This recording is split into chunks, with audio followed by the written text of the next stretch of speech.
It is so great to be here, and thank you, Chris, for the introduction. Thank you for the invitation. It's great to be back. I'm also a huge fan of Anita Shoulders. Thank you for all your work here. She emailed me a few months ago and said, "Hey, we were talking about you the other day, and maybe have you come up?" And I said, "I was just thinking I haven't been here in a long time, so I'm really excited to get back up here as well." It's great to see some old friends up here, and it's just good to be back in the county. So the thing that Chris mentioned, that I was so excited for a lot of reasons to be here. One is you are your native son, and we're going to re-elect him in just 2 weeks, right? Sherrod Brown. When I think of Mansfield, I think of Shawshank, and I think of Sherrod Brown. Those are the first things I think about. By the way, a few months ago, my nephew visited. Shawshank is my favorite movie. So I took him to the reformatory, but later, and some of you will have been at this spot, I took him to the spot where Red puts his coat on his shoulder and walks down the street on the way to the tree, which we all know was hit by lightning, and I reenacted the scene on videotape and I put it on Twitter. And then we also went to the street where the bus leaves that Red's riding on. So I'm a real Shawshank junkie. So it won't surprise you to know that when I wrote my fourth novel, I based it in Mansfield, Ohio. Now this is a test of how many of you read my novels, because if you look shocked right now, it means you didn't read my novel. But and a lot of it involves the tie to Shawshank. But the second, the chapter, literally, page 8, Mansfield, Ohio, an hour north of Columbus, Amity Jones pulled her black Jeep off the highway, skidding a few feet in the intersection at the end of the long exit ramp. The snow-caked stoplight overhead turned green seconds later, and she took a left to head into town. And I literally drove up here. This was after I was here to redrive it, to rethink it. She has to go help her sick mother at the hospital. So I drove that. I even noted the Dairy Queen had kind of fallen apart when I wrote about it. I don't know if it's better now. But I described all that. So believe it or not, I literally dedicated a novel. The heart of the novel is Mansfield. And it includes a long ago scandal involving the mayor of Mansfield back in the 1920s and 30s and city council. So it's good to be back here to celebrate this book that none of you read. But it really was, something about Mansfield struck me from the first time I came here. So when I was looking for a town to base my book out of, Mansfield was sort of the obvious one that came to mind. So it's good to be back here. But you didn't know I was traveling your streets to capture everything just right when I wrote the book. Okay, so for a few minutes I'm going to talk about a faraway place from Mansfield, and that's Arizona. And Tammy Wilson and Amy Acton, I apologize, you've heard the story before. But I really think it's an important thing to think about when we have less than 2 weeks in an election. And this will be relevant to our friends in Crawford County as well, just like it was when I spoke in Urbana last week. So I flew out, I do a lot of speaking around the country. And I often, believe it or not, because of the nonfiction books I've written, speak in red areas, red counties, that often feel completely overlooked. Too often, I loved your story, Emily. Too many seats are just uncontested. Too often, as someone told me once, in Steubenville, we feel like flyover country in flyover country. No one shows up. Well, I like to show up for some reason, and I do it all the time. So a few weeks ago, I flew out to, and by the way, for some reason, it's because if we don't compete better in rural Ohio and rural America, we're never going to win anything, right? That's why it's so important that the folks running tonight are running. So I flew out to a place called Prescott, Arizona. Anyone know about Prescott, Arizona? Anyone know the famous person from Prescott who announced his presidential campaign? By the way, they call it Prescott more than Prescott. I'm giving myself away that I'm not from there. Anyone know the person who launched his presidential campaign from the courthouse of Yavapai County in Prescott, Arizona? Any trivia buffs here? Barry Goldwater. Anyone guess that? That's how good job. By the way, you win one of my books because I'm here giving something away. Very good. So when I was in Urbana last week, it's sort of like Prescott is like Urbana for Jim Jordan. It's very liberal. It's very conservative. And I flew out there, and an important note is in Arizona, there's an attorney general who 6 months ago indicted Rudy Giuliani for trying to steal the 2020 election. Is that exciting? In Arizona. Let's give her a round of applause, the Attorney General.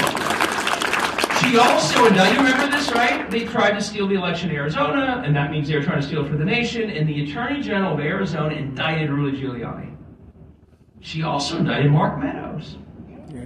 She then indicted, 7 or 8 other officials of the Trump campaign, and she indicted 7 or 8 Republican officials from Arizona. And when I sat down at the table in Prescott, Arizona, she was at the table with me, the Attorney General of Arizona. I was really excited to meet her. Why was she there? Why was I there? Because in Prescott, Arizona, just like we saw tonight, for the last 2 cycles, they decided to have a candidate run in every district. They made the same decision Emily made. We may be really conservative here, but we're running. We're going to knock on doors. We're going to carry Sherrod Brown's lit with us. We're going to carry, who spoke up for our Supreme Court candidates just now? We're going to carry, thank you, we're going to carry the lit, for, like you have on your tables, to vote yes on issue 1 and to support those Supreme Court candidates. And we're going to do it in a place that sometimes we haven't run in the past. And by the way, Prescott is more conservative, I think, than this county, but it's the same point.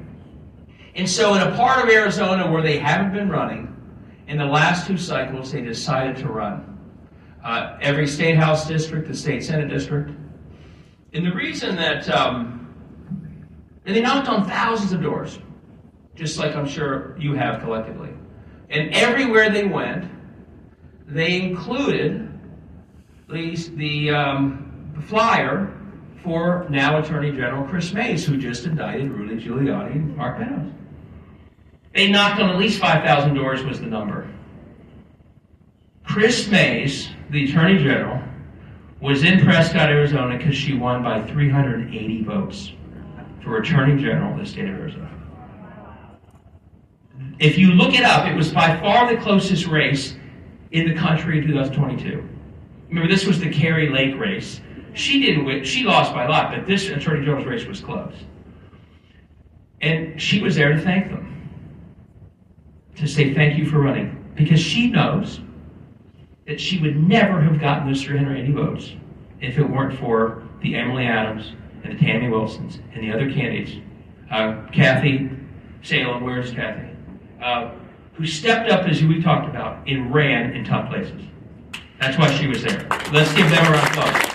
She was there because of people just like you. And it's an amazing story about democracy because, I don't say this lightly. I don't think we prosecute our enemies. But when someone tries to steal an election, they should be held accountable. We don't have a rule of law unless we do that. We don't have a democracy unless we do that. And the only reason why there's a hope of justice there is because enough people worked hard in the red area to help someone win a race by 390 votes. And that's why I was there. And that's why when you reached out to me, I wanted to come here. Because I don't want to say it's ever easy to run for office. It's never easy. I don't care where you are. But in some places, it's really hard. And right now, this is why I loved hearing from all the candidates, Aaron and Chris and others. It's tougher here, and I really applaud you for stepping up. And my hope is that in 6 months, when Sherrod Brown wins a close election, he's back here thanking you all, because all of you are on the team that is making sure that we are winning up and down the ballot. So Prescott there. So let me just tell you why it matters so much that you are all running here. And Kathy, I appreciate your mentioning, when Kathy mentioned I was supportive, I created an organization a couple years ago called Blue Ohio. I don't know if any of you have ever heard of it. We try, the candidates in the swing districts, they get a good amount of support. You can always help them more. But it's the candidate in the hardest districts that have the hardest time getting their calls returned, right? They're often in districts, there's not that much money flowing around, so calling your own neighbors, you don't get to ask for $1,000. You have to ask for a lot less. So I created Blue Ohio, and we have 1,000. Anyone here part of Blue Ohio? Okay, well, let me ask you right now about the gal that's running for, I can tell this is really low. Okay. But she is running for like school district something, and it's nonpartisan, but she's part of Blue Ohio, so. She is? Okay. She is. I think I met her the other day. I think she's uncontested. She is. Yeah. But she said she's nonpartisan, but. She's been a long-time teacher. I didn't have a time to quiz her on our party, but I thought she sounded pretty good, and she spoke in the same. Yeah. She's a long-time teacher. She hasn't been part of Blue Ohio, but what Blue Ohio does is we have more than 1,000 members, and we raise money from all of them. And the reason we can help Kathy and Emily, I hope we helped you, right? Did we not? She didn't know about it. Okay, well that's the problem. I think it's because of that late switch. We try and help people running in the hardest districts. That's our priority, because we have to show people that we support them as well. So thank you for doing that, and proud to be part of that. So let me talk about the races that you are all helping by running. Obviously, again, we have to get Sheriff Brown reelected, right? Let's get that done. Thank you, all of you, for helping him. I know you're working very hard on those races. But I want to talk about a couple more in a second before we introduce our extra special guest. These Supreme Court races are as important as Senate races as I've seen in my lifetime. And I say this both as someone who's a longtime Democrat, who was proud as chair that we flipped. When I was chair, we flipped three seats. I helped recruit Mike Donnelly and Melody Stewart in 2017 when no one was paying attention to these races, and we won them both. And then, that was an amazing victory. And then we won, people forget this. Donald Trump won Ohio by 8 points in 2020. Jennifer Brunner won by 10 points in 2020. That got us number 3. And with a reasonable Republican Chief Justice O'Connor, that gave us the 4 that struck down all those maps. So since we have a little more time, I'll walk through this. What did the Republican Party do when they saw for the first time any of them could remember an actual independent court? They changed the rules, like they always do. They added party ID to the ballot. And they didn't stop at adding party ID to the ballot. They moved the races to the top of the ballot. Because their goal, and it's, again, I speak to you here as a lawyer, which is our profession that we value independence and integrity and just the rule of law. They added party ID, and they moved it up because they want that court to be as partisan as that gerrymandered legislature. That's the only reason. And when it becomes that, folks, we no longer have a rule of law. That's what's at stake in these court races. And I'll try and be calmer than I was in Champaign County, but it makes my blood boil when I think about what they are doing. If we saw this in another country, okay, my blood is boiling. I can't help it. If we saw this in another country, we would literally call in technical assistance. You are losing your rule of law in front of everybody. Where a legislature being held accountable by a court changes the rules of how the court is selected to get a favorable court and then breaks the law 7 times until the new court is seated. So then their illegal actions get to keep going forward. That's what's happening. If we saw that in Hungary or Poland or another country, we would literally say, you no longer have the rule of law. That's what we'd say. And we'd be right. This is as lawless as it gets. They change the rules. They move, by the way, I see we talked about taping this. This is fine. I don't want to blow up whoever's watching it, but I do get fired up, whoever the audience is. This is really important. Spread this far and wide. They change the rules, and they rig the ballot. Sound familiar? And move the races up because they want a court that is as partisan as an illegally gerrymandered legislature. And that's what's at stake in this race. And the matchups are grotesque. So Mike Donnelly is as fine a public servant. If he wasn't a judge or some other profession, I'd say the same thing. Have you ever met Mike Donnelly? He's as good as it gets. He's as good as it gets. Lisa Forbes is one hell of a candidate, folks. Have you met her? She sent me a text an hour before saying, I'm so sorry, I can't make it. Will you speak for me? Well, hopefully you'll tell her I am. She's a hell of a candidate. I think she's got a great chance. But the matchup that truly offends me is Melody Stewart against Joe Dieter. It is as cynical a thing as I have seen in a lot of years in politics. That you have the most experienced appellate lawyer on the Supreme Court in Melody Stewart against a guy who was the first person in decades to be appointed to that Supreme Court with no judicial experience whatsoever. It's sick. And this is going to sound a little mean. I'm from Hamilton County, so I know Joe Dieters. This is like a retirement gig for him. This is not serious. Melody wouldn't say what I will say. He shows up at the court right before the hearing, sits down, says nothing, asks nothing, leaves, and goes back to Cincinnati. Any one of you seen the movie Weekend at Bernie's? That's what it is. I'm not kidding. And when he explains why he's running against her, which he did to Melody Stewart, what does he say? He said, Melody, this was part of the deal that I had to take to become a justice. So he's admitting, and he says, I don't like it either. It's something I don't like. Think about that. He's admitting that he will do something he doesn't like as part of a deal to be a justice. Well, what the hell else did he agree to when he became a justice? Did he agree to approve gerrymandering? Because he just told her he didn't want to run against her, but he did it as part of getting the appointment. That's corrupt right there. He's decided to do something, again, no sitting justice has run against another justice that anyone can remember. And he is saying, I don't like it, but it was part of me getting this appointment. That's a quid pro quo, folks. And he told his own opponent that. And he has no judicial experience whatsoever, and it really is Weekend at Bernie's, I'm not kidding. It is sick. And what's happened? So the goal of all this is to have partisans. So if you appoint someone who's been a partisan, and basically the Dieters and DeWine family go back decades. They've been trading deals for decades. You hire my person, I hire you person, you hire my sibling, I hire your kids. This was the last of the deals. That's really what this is.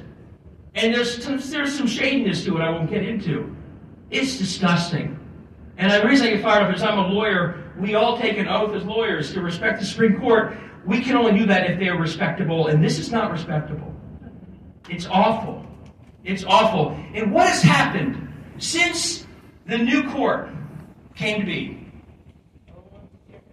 Well, they got exactly what they wanted. A court that is nothing but an extension of an illegally gerrymandered legislature. You remember that election last August? Scheduled on a day that violated the statutes of the state of Ohio? That wasn't an illegal election, let's be clear. Anyone here involved in the Board of Elections? You were bragged to by Frank LaRose at a big meeting. We finally got rid of special elections in August, right? Were you at that conference? He bragged. The legislature, Brian Stewart, they literally took credit. We got rid of wasteful special elections in August that no one votes in because no one's paying attention, so they're not really democratic, and that are too expensive and a real pain for Board of Elections. They made it illegal. And then they needed one. So they demanded it. They actually, by the way, a little tidbit, they tried to repeal the statute that made it illegal, but there weren't enough votes to repeal it. This is all kind of unbelievable. So they just demanded it anyway. And they go to the Ohio Supreme Court, and the Supreme Court says, yes, you are literally allowed to have an election on a day that still today violates Ohio law. And of course, there's Joe Dieters going along with it. Was that part of the deal? Was that part of the agreement? Run against Melody Stewart and do whatever else the legislature wants? Sounds like it. And then you all probably saw this infamous chicken bone case. Did you all hear about this? Who's heard about the chicken bone case? Anyone not hear about the chicken bone case? I hate saying this during a meal, but this is literally the most appalling case of a human story that you'll ever imagine. In Middletown, Ohio, a man who I did a podcast with him a few weeks ago, so I heard the whole story. He's ordering out. He's at a wings place, and he orders boneless chicken. And within minutes of eating it, he can feel. By the way, and this is I think one thing that made it so bad. He chopped it into 3, and there was a big bone right through the chicken. And so when he cut it, it made one of them really sharp, especially. He eats it. He doesn't know he's eating a bone, but he can feel something. And he starts sweating. And 3 days later, he goes to the hospital, and they look at him, and they say something is really wrong. They do I don't know, an MRI, CAT scan. They look at what's happening, and they look at him and say, "We cannot believe you are alive." Because the puncture from the bone that was in the boneless chicken opened up a hole that allowed bacteria to flow into his body cavity that was the size of a softball by that 3 days. They could not believe he was alive. He went through 2 induced comas. Hell, when you talk to him today, you can still feel that hell. He'll never be the same. You can tell he's got like a lot of folks, he's putting a good face on it, but you can feel it when you talk to him. I couldn't sleep the night after I talked to him. I interviewed him it was so hard to think about. And the one thing he sought after this chicken bone case, where his life is, I wouldn't say ruined, he's making the best of it, but it's tough. He wanted a jury of his peers to give him a chance for a little redemption and a little compensation for the fact that he was told there were no bones in that chicken. And by the way, the distributor of this chicken product had complaints for months that their product had bones in it, and they didn't do anything to stop it. And he gets all the way to the Ohio Supreme Court, and Joe Dieters writes a 4-3 opinion saying boneless chicken doesn't necessarily mean it doesn't have bones in it.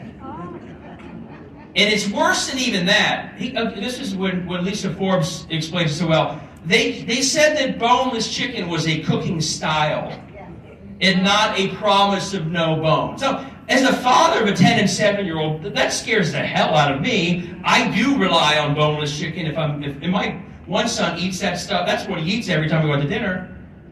And not only did they say that it's you should have expected it, but here's the worst part, and this is what happens when the insurance company owns your Supreme Court. And that's what this is about. They don't want trials. They don't want juries. They said it is so clear, it is so obvious that boneless includes bones that no reasonable person would ever conclude otherwise, so you don't even get a jury trial. That was what Joe Dieters wrote. Now, and he said something like, this is the weirdest part of the decision, he wrote something like, thinking that boneless chicken is truly boneless is like thinking when you eat chicken fingers, you're actually eating fingers. That was what got Stephen Colbert mad. This case went all the way to Stephen Colbert, and that's when he dropped some curse words that had to be bleeped out. Merriam-Webster, literally the most searched word that week on their website was boneless. And they clarified in their tweet that boneless does mean without bone. But Joe Dieters, the unqualified appointee who struck a deal, wants us to believe that even the dictionary is so unreasonably wrong that no reasonable person would ever find that. And the scariest part about that, not only when you hear the human life that's been undermined, not only when you think about everyone else who we all care about that might eat something that has been falsely advertised, it shows you that if you have a court that has a certain result in mind, if they're willing to write the word boneless to mean without bones, there's nothing they're not going to do. And that just scares. And that's, again, not to go on for too long, I already have, that's what's happening with when they approve the ballot language. Boneless meaning without bones is the same thing as yes meaning no on gerrymandering. And that court said the same thing there. We literally have on our ballots right now, where the weekend have to go, an abuse of power on the description of issue 1. It's a lie when you and I say to one another, when government does it to fool its own citizens, it's an abuse of power. That's what it is. I mean, Frank LaRose literally used his government position to lie to the voters about their own will, to twist the will that he knows is against gerrymandering and to have it lead to the opposite result of what would end gerrymandering. Again, if we saw this in the country of Hungary or somewhere else, we'd say, my God, you don't have a democracy. It's right in Ohio. And of course, Joe Dieters and the others, 4-3, once again, part of that deal, do exactly what they're told. Do these 3 Supreme Court races matter? Because if you're outraged, you can end it. Vote for Stewart, Forbes, and Donnelly. Fire Joe Dieters. Get ourselves a court that will stand up to this nonsense of being in the court. Okay, one other thing, and then I'll go to Amy. I took the liberty to a little more time on this since Lisa Forbes asked me to do this. One other thing. In the long arc of Ohio history, I don't think anything has been more important on our ballot than issue 1. We are living, again, go back to if this was another country. When they drew the gerrymandered districts in 2011 in what the room that they called the bunker. Everyone ever hear this? Yeah. They called the bunker. They rented out a private hotel room. They fired the public staff, hired them as private contractors to keep it all a secret, and they drew the districts of the state for the next 10 years. 99% of the districts did exactly as you would have predicted.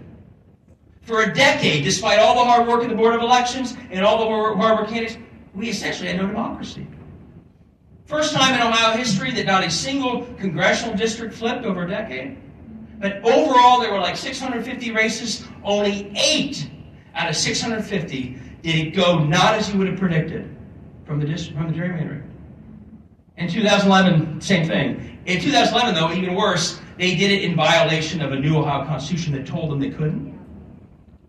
They did it in violation of 7 Supreme Court orders, so they changed the rules of the court so they could keep getting away with it.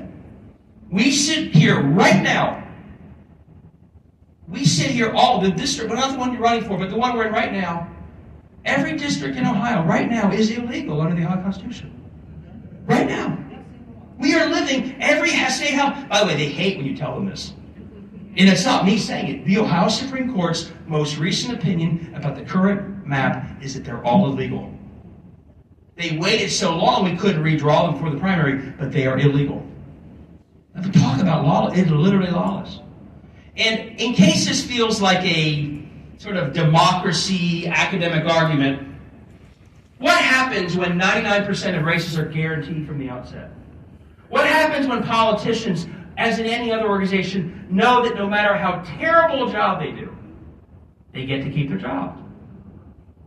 What happened if your profession, if you did a terrible job, you kept it no matter what? What happened in sports, anything? You would end up being really bad at your job because there's no incentive to do well. You can deliver in Ohio, in the State House, the worst roads, the worst jobs. You can pass policies that send young people flying to other states. You can have a terrible economy. You can have all of it, and you keep going back to that State House under their system. That's what happens when you have a system where everything is guaranteed in a private hotel room, illegally. And so we ask ourselves, and this is the part I'll get real serious, what the hell is happening in the state of Ohio? We are, 48th in the nation in the GDP of the last 3 years. We're 45th when it comes to for a long time, the stagnation of our population, and last 3 years we're actually shrinking. We're number 1 in corruption. We're number 1 in infant mortality of black babies. Number 1 with the Cleveland Clinic, Ohio State, Cincinnati Children's. Number 1 in the nation. Our school system, public schools, 5th in the nation in 2010. We're now in the mid-20s. They give it all away to universal vouchers, and they give it all away to, ECOT. The scandal of First Energy. You know, the only person who lost office in our screwed up system in 2020, after the First Energy scandal, the only Republican who lost his State House seat Wasn't Larry Householder, he got reelected.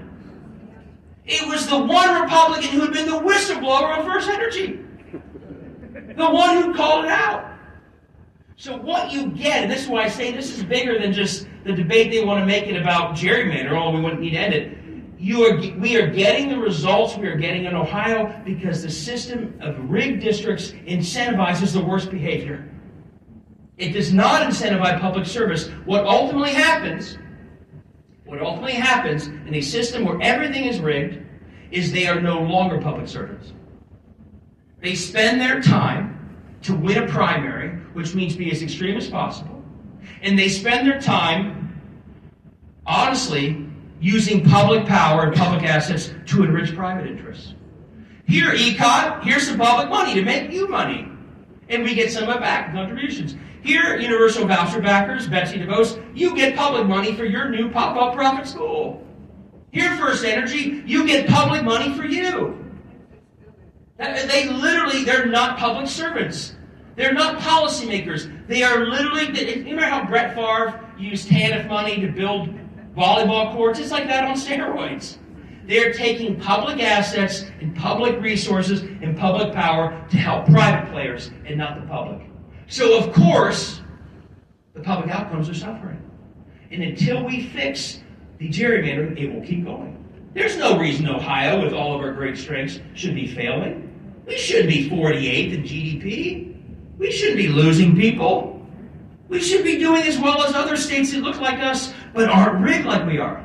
And that's why, in the end, the next couple of weeks, and we have a shot at this, but it's close, we got to vote yes on issue 1, right? Yes. Unrig the system and fire the politicians. And the reason I mention these 3 races in particular, going back to Arizona, is they're all really close. I wish I was up here all confident. I'm worried about them all. They're close. I think we can win them all. I think we can lose them all. And what you do in the next couple weeks could be all the difference right here in Richland County. Shares is close because they spent $300 million attacking him. Supreme Court is close because they've rigged the whole damn ballot. Issue 1 is close because they are lying on the ballot about what voting yes and voting no means. They're all close. And your work in the next couple weeks and all of the doors you knock on will be the difference. And if we win these things, we have one hell of a year for democracy in Ohio. And you and I, all of us, can look back in 20 years and say, when we won that issue 1, and we voted a Supreme Court that gave respect to that issue 1, is when we started turning the state around. And the outcomes are not what they are. That's what's in front of us. Okay, that's the longest introduction ever of the next speaker. When I talk about the lack of public service, I don't want to give up hope. I think there are wonderful public servants out there. You're hearing from them. Our broken system just doesn't lead to them succeeding in a broken state house.